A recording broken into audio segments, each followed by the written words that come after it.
सिद्धार्थ, मेरे पुत्र,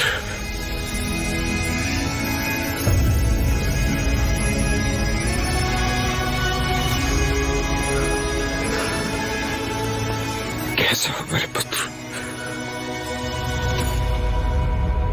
प्रणाम पिताश्री। राजमहल की ओर प्रस्थान करें? हाँ हाँ, चलना शीघ्र। चलो पुत्र। मैं रथ में नहीं बैठूंगा, मैं अपने भिक्षुओं के साथ पैदल ही आऊंगा।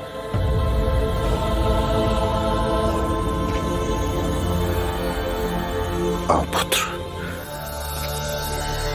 कपिलवस्तु आने के पश्चात हमें लगा कि तुम सर्वप्रथम महल में आओगे, हमसे मिलोगे।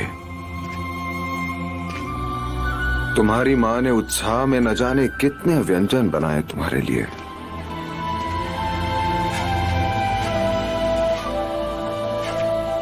परंतु जो हमने देखा उसकी कल्पना नहीं थी कि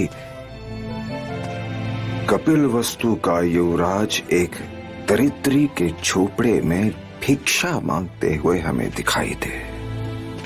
पिताजी, अब मैं युवराज नहीं, भिक्षु, और अब मैं अकेला भी नहीं।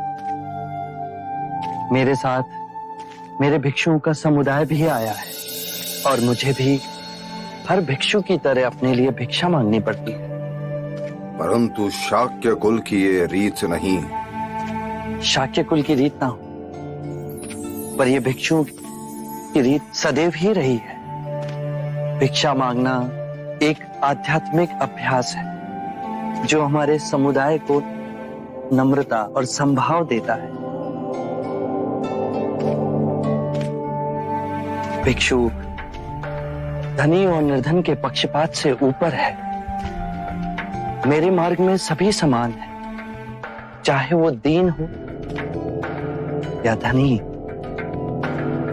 क्योंकि उन सभी में परम सत्य का द्वार खोलने का सामर्थ्य है, जिससे उनका ज्ञानोदय हो, उन्हें मुक्ति मिले। भिक्षा मांगने से हमारी गरिमा नहीं घटती, अपितु जो भिक्षा देता है उसका सामर्थ्य और मनोबल बढ़ता है।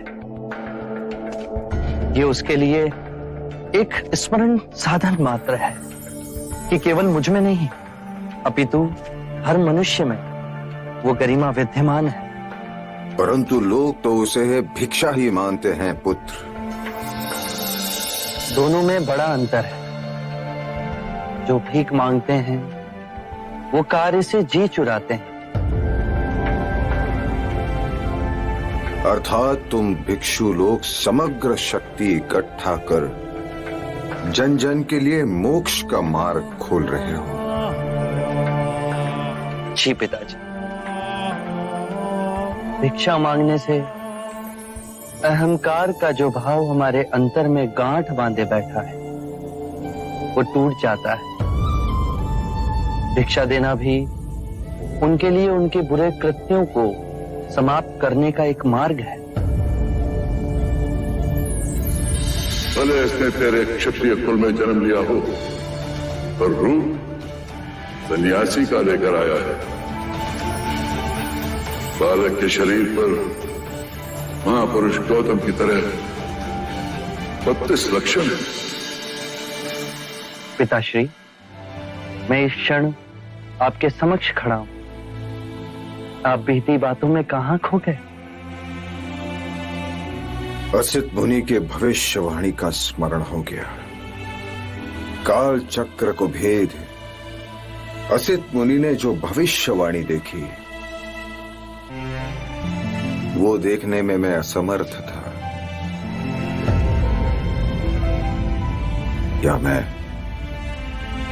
जानबूझ के देखना नहीं चाहता था। परंतु यह अद्भुत घटना होकर ही रही। तुम सिद्धार्थ से पुत्र बन